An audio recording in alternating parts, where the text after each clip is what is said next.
அஸ்ட்ரோவேட் நேயர்களுக்கு அன்பார்ந்த வணக்கம். நான் உங்கள் ரேவதி ராஜேஷ் கண்ணா. இப்போ நம்ம பார்க்க போகிறது 1/4/2025 ஏப்ரல் மாத பலன்களை நம்ம பார்க்க போகிறோம். இந்த ஏப்ரல் மாத பலன்கள் அப்படின்னு சொல்லும்போது பார்த்தீங்கன்னாக்கா 12 மாதங்களில் 4வது மாதத்தை குறிக்கக்கூடியது ஏப்ரல் மாதம். ஏப்ரல் மாதம் சொன்ன உடனே பார்த்திங்கனாக்கா நிறைய பேருக்கு எக்ஸாம் ஸ்டார்ட்ஸ் ஆகும். இந்த மாதத்தில் இருக்கக்கூடிய விசேஷங்கள் என்ன? வருட பிறப்பு, அதாவது 60 வருடங்களில் குறிப்பிடக்கூடியதில் இந்த வருடம் பார்த்திங்கனாக்கா புதிய வருட பிறப்பை சுட்டி காட்டக்கூடியது. அதாவது கலியுகாதி தொடங்கி இத்தனாவது வருடம் அப்படின்னு சொல்லி தமிழ் புத்தாண்டு தொடங்கக்கூடிய நாள் இன்றைக்கி இருக்குது, இந்த மாதத்தில் இருக்குது. ஏப்ரல் மாதம் அப்படின்னு பார்க்கும்போது எந்த பஞ்ச அங்கத்தில் இந்த வருடம் பிறக்குது அப்படின்னு பார்க்கலாங்களா? முதல் அங்கமான யோகம் அப்படின்னு சொல்லும்போது வியாக்கபாதம் யோகத்தில் பிறக்குது. அடுத்த அங்கமான காற்று அப்படின்னு சொல்லும்போது நட்சத்திரம் பரணி நட்சத்திரத்தில் இந்த வருடம் இந்த மாதம் பிறக்குது. மூன்றாவதாக அக்னின்னு சொல்லும்போது வாரம், அதாவது செவ்வாய்க்கிழமையில் இந்த மாதம் பிறக்குது. நான்காவதாக நீர் சொல்லக்கூடிய திதி அப்படின்னு பேசும்போது சதுர்த்தி திதியில் இந்த மாதம் பிறக்குது. ஐந்தாவதாக நிலம் சொல்லும்போது கரணம் அப்படின்னு பேசும்போது வணிசை கரணத்தில் இந்த மாதம் பிறக்குது. இந்த பஞ்ச அங்கம் இணைந்து பிறக்கக்கூடியது பார்த்திங்கன்னா மிக விசேஷமானதுங்க. பொது பலனாக பேச போனால் நிறைய பார்த்திங்கனாக்கா இயற்கை சீற்றங்கள் சார்ந்த பிரச்சனைகளை ஃபேஸ் பண்ண வேண்டியதாக இருக்கும். அதே போல் கூட்டு மரணங்கள், அது சார்ந்த விஷயங்கள் நடைபெறத்துக்கான வாய்ப்புகள் இருக்குது.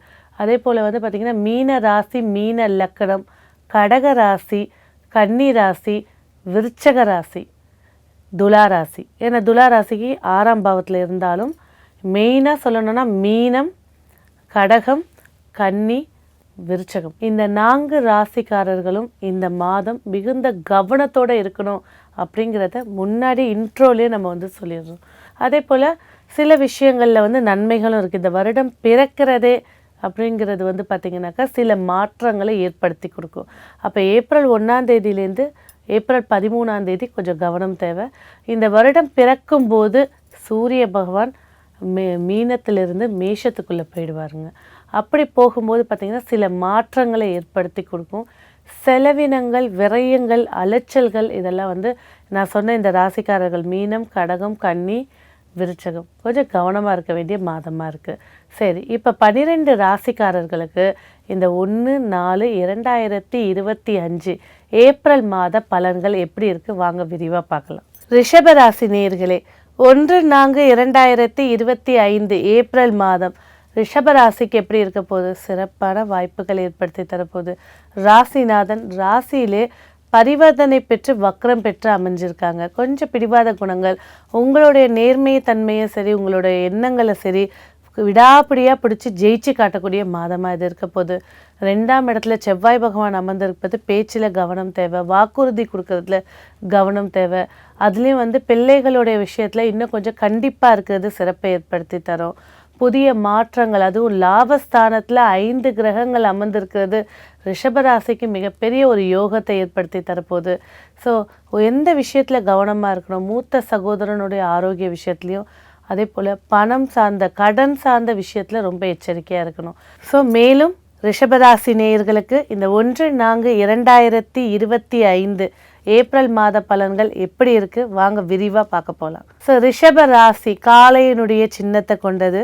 அதே போல் கிருத்திகை நட்சத்திரம், ரோகிணி நட்சத்திரம், மிருகசீட நட்சத்திரத்தை கொண்டவங்க ரிஷபராசி நேயர்களாக இருப்பாங்க. இந்த ரிஷபராசிக்கு இந்த ஏப்ரல் மாதம் அப்படின்னு சொல்லும் போதே ஒரு கொண்டாட்டமான மாதமாக இருக்குங்க. 4ஆம் அதிபதி 12ல் இருக்காங்க. ஒரு புதிய சொத்து வாங்குறதா இருக்கட்டும், கடன்லேருந்து மீட்பதாக இருக்கட்டும், ஒரு புதிய பயணங்களாக இருக்கட்டும், ஆன்மீக சுற்றுலாவாக இருக்கட்டும், எப்போவுமே ஏற்படுத்தி கொடுக்கக்கூடிய மாதமாக இது இருக்கும். ரிஷபம் அப்படின்னு பேசும்போது பார்த்திங்கன்னா ராசிநாதனே சுக்கிர பகவான். சுக்கிர பகவான் 11ஆம் இடத்துல உச்ச நிலையில் வக்ரம் பெற்று நின்னாங்க. இப்போ ராசியில் குரு பகவான் 2 பேரும் பரிவர்த்தனை ஆகிருக்கிறது மிகப்பெரிய ஒரு யோகத்தை ஏற்படுத்தி கொடுக்க போதுங்க. அப்போ ரிஷப ராசியே பரிவர்த்தனை ஆகி உட்கார்றதே ஒரு ப்ளஸ் பாயிண்ட்டு. ஆனால் 2ஆம் இடத்துல செவ்வாய் இருக்குது. குடும்பத்தில் முக்கியமான பேச்சுவார்த்தைகள், வாக்குறுதி கொடுக்கறது, பணம் தந்துடுறேனான்னு பேசுகிறது, இதில் கவனம் வேணும். பொருளாதாரத்தில் சில விரயங்களை ஏற்படுத்தி கொடுக்க, ஏன்னா 12ஆம் அதிபதி செவ்வாய் 2ல் இருக்கார். ஸோ பொருளாதார ரீதியான விரயங்கள்லையும் சந்திக்கக்கூடிய மாதமாக இருக்கிறதால கொஞ்சம் கவனம். உங்களுக்கு தான் முன்னாடியே வீடியோஸ் வந்தது, கரெக்டாக அழகாக பட்ஜெட் போடுங்க. இந்த மாதத்தை வருமானம் சார்ந்த விஷயத்தில் ரொம்ப கவனமாக இருக்கிறது சிறப்பாக இருக்கும். அடுத்ததாக வந்து பார்த்திங்கன்னா பிள்ளைகள் மிக சிறப்பாக இருக்காங்க. பிள்ளைகள் வழியில் ஞாபக மறதி, அதே நேரத்தில் கவன குறைபாடு. ரிஷபராசி குழந்தைகள் படிப்புலேயும் சரி, ஒரு ஸ்போர்ட்ஸில் இருக்காங்கனாலும் சரி, ஒரு கலைகள் கற்றுக்குறாங்கனாலும் சரி, இப்போ கொஞ்ச நாளாக கொஞ்சம் ரொம்ப டல்லாக இருக்காங்க.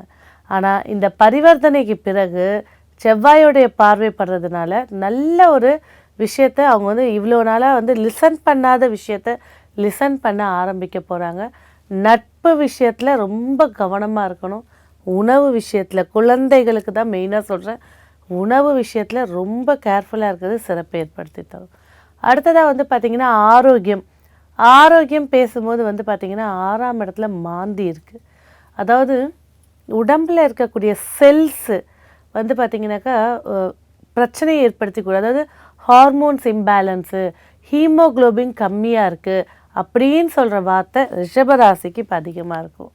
இரத்த சோகை, பெண்களாக இருக்கக்கூடிய பட்சத்தில் பீரியட்ஸ் ரொம்ப படுறதே இல்லை ரொம்ப ஓவர்ஃப்ளோ ஆகி உடம்பே வீக்னஸ் ஆகுறத கூடியதை சுட்டி காட்டும். ஸோ ஆரோக்கிய விஷயத்தில் கண்டிப்பாக கவனம் தேவை. அதுலேயும் வந்து ரிஷபராசியில் இருக்கக்கூடிய 14லேருந்து 15, 16 வயதில் இருக்கக்கூடிய பெண்கள் இந்த மாதத்தில் பூப்படையத்துக்கூடிய வாய்ப்புகள் அதிகமாக இருக்கிறதால பேரண்ட்ஸ் கூடயே இருக்கிறது சிறப்பை ஏற்படுத்தி தரும். அடுத்த ரீதியாக வந்து பார்த்திங்கன்னா உத்தியோகம், 6ஆம் இடத்துல மாந்தி. ஸோ உத்தியோகம் பேசும்போது 6ஆம் அதிபதி லக்ன கேந்திரத்தில் ஆட்சியாக உட்காந்துருக்காரு. அப்போது உத்தியோகத்தில் வந்து பார்த்திங்கன்னா பெரும் பணத்தை இல்லைன்னா ஒரு பெரிய பதவியை காத்துட்டு இருந்தவங்க சிறு பணம் வரத்துக்கான வாய்ப்புகள் இருக்குது. உங்களோட பதவியில் ஒரு சில துளிகள் அதிகமாக ஏற்படுத்தி கொடுக்க போதுங்க.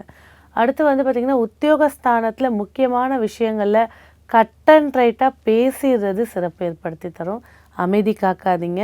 உங்களோட திறமை சார்ந்த விஷயத்தில் போல்டாக ஹேண்டில் பண்ணிங்கன்னா கண்டிப்பாக இந்த மாதம் உங்களோட டேலண்ட்டுக்கு ஏற்ற, அதுலேயும் வந்து இப்போ காலேஜில் வந்து பார்த்திங்கனாக்கா அவங்களோட சர்டிஃபிகேட்டுக்கு ஏற்றபடி பார்க்க ஆரம்பிப்பாங்க. இந்த இடத்துல வந்து பார்த்திங்கன்னா ஹரியர் சார்ந்த விஷயங்கள் வச்சுருந்தீங்கன்னா அதை கிளியர் பண்ணிட்டீங்கனாக்கா இந்த மாதம் உங்களுக்கு பொற்காலமாக அமையும். திருமணம், குருவுடைய பார்வை சமசப்தமாக விழக்கூடியது வந்து ரிஷப லக்னத்துக்கு 7ஆம் இடத்துல, ரிஷப ராசிக்கு குருபலம் மிக சிறப்பாக இருக்குங்க. அதே போல் திருமணம் சார்ந்த பேச்சுவார்த்தைகள், என்னங்க குருபலம் இருக்குது இன்னும் முடியல அப்படின்னு நீங்கள் புலம்புறது புரியுது. ஜாதக ரீதியான நேரங்காலத்தையும் பாருங்கள். சட்டுன்னு பார்த்தீங்கன்னாக்கா இன்னும் ஒரு 2 மாதத்துக்குள்ளே, இந்த ஏப்ரல் மாதத்துக்குள்ளே ஒரு வரன் வந்து செட் ஆகி 2 மாதத்தில் திருமணமே முடிஞ்சிடும். அப்போ சொல்லுங்க, இவ்வளோ நாளாக தேடி இப்போ 5 சீக்கிரத்தில் கல்யாணம் முடிஞ்சிருச்சு அப்படின்ற மாதிரி ஒரு மகிழ்ச்சியை எதிர்பார்க்கலாம். அடுத்ததாக வந்து பார்த்திங்கனாக்கா தந்தை சார்ந்த விஷயங்களில் கண்டிப்பாக ஆரோக்கிய விஷயத்தில் கவனம் தேவை. தந்தையாருடைய சப்போர்ட்டுக்கு எதிர்பார்த்துட்டு இருக்கிறவங்களுக்கு அனுகூலம் நிறைந்த மாதமாக இது இருக்க போகுது. சொந்த தொழில் செய்யக்கூடியவங்க இப்போ கொஞ்சம் கவனமாக இருக்கிறது சிறப்பாக இருக்கும். ஏன்னா பெரும்பணம் போட்டு நான் பிஸ்னஸ் செய்ய போகிறேன் இல்லைங்க, நான் ஒர்க்கிங் பார்ட்னராக இருக்க போகிறேன், சைலண்ட் பார்ட்னராக இருக்க போகிறீங்கன்னா டெஃபினட்டாக சிறப்பான வாய்ப்புகளை ஏற்படுத்தி தரப்போகுது. அதே போல் நான் சொந்த தொழிலே ஆரம்பிக்க போகிறேன் அப்படின்னா கண்டிப்பாக இந்த காலகட்டம் நிதானித்து யோசிக்கணும். உங்கள் சுய ஜாதகத்தையும் பார்க்குறது சிறப்பாக இருக்கும். மொத்தத்தில் வந்து பார்த்திங்கன்னா ரிஷபராசி நேயர்களுக்கு இந்த மாதம் சிறப்பான வாய்ப்புகள் பல இருக்குது. அதுலேயும் ரிஷபலக்ன ஜாதகத்தில் யாருக்காவது சுக்கிரன் புதன் வக்கரமாக இருக்குன்னா இந்த காலம் கரெக்டான டைமிங். நீங்கள் எடுக்கிற வேலை சக்ஸஸை ஏற்படுத்தி கொடுக்கும். ஆனால் எந்த விஷயத்தில் கவனமாக இருக்கணும், ஆரோக்கிய விஷயத்தில் கண்டிப்பாக கவனமாக இருக்கணும். வாக்குறுதி கொடுக்குற விஷயத்தில் கவனம் வேணும். இந்த மாதம் உங்களுக்கு மிக சிறப்பான வாய்ப்புகளை மேலும் ஏற்படுத்தி கொடுக்க நீங்கள் வழிபட வேண்டிய தெய்வம் அப்படின்னு பார்த்தீங்கன்னா கன்னிமார்கள், சப்த கன்னிமார்கள். போயிட்டு 7 வண்ண மலர்கள் வைங்க இல்லையா, 7 வகை பழங்கள் வைங்க இல்லையா, 7 வண்ண ரவிக்கை வைங்க, தீபங்கள் ஏற்றி மனசார பிரார்த்தனை செஞ்சு அர்ச்சனை பண்ணுங்கள். உங்களுடைய ஜென்மக்கிழமை இல்லைன்னா நட்சத்திரத்தில் பண்ணுங்கள். மிக சிறப்பான வாய்ப்புகளை பயன்படுத்திக்கோங்க. இந்த மாதம் உங்களுக்கு வெற்றியை ஏற்படுத்தி கொடுக்கக்கூடிய வண்ணம் கண்டிப்பாக பச்சை நிற வண்ணம். உங்களுக்கான எண் அப்படின்னு பார்க்கும்போது 5ஆம் எண். நன்றி.